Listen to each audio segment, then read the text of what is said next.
Жаңағы парызшыл Исаны қонақ бол деп үйіне шақырды. Иса оның үйіне келіп төрге отырды. Қане балалар, барыңдар жетеді. Естисіңдер ме? Кетіңдер. Осы қатын ішімізді алады. Солай ғой.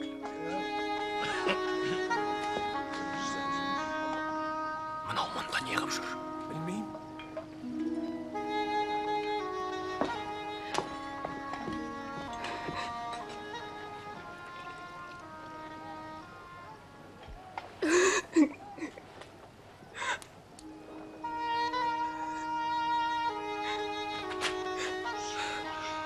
Не істеп жатыр?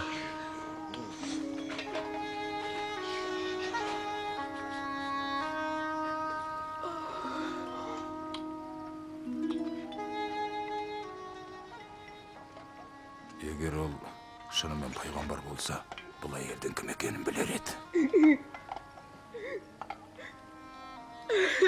Қолын тигізгенде құны қара екенін сезе қояр еді.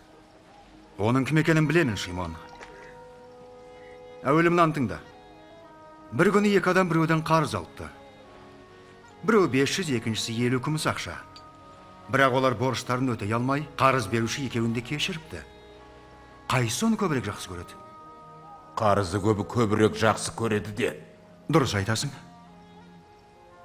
Мына әйелге қараш.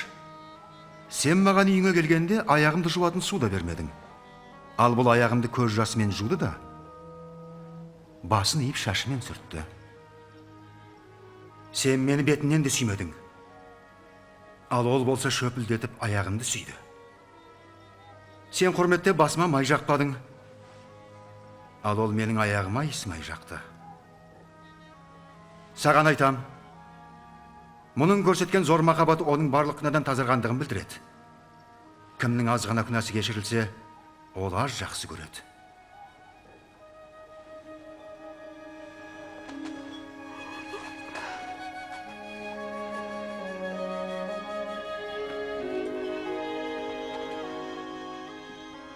Күнәләрің кешірілді.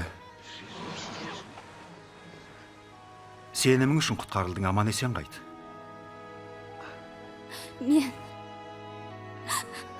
Мен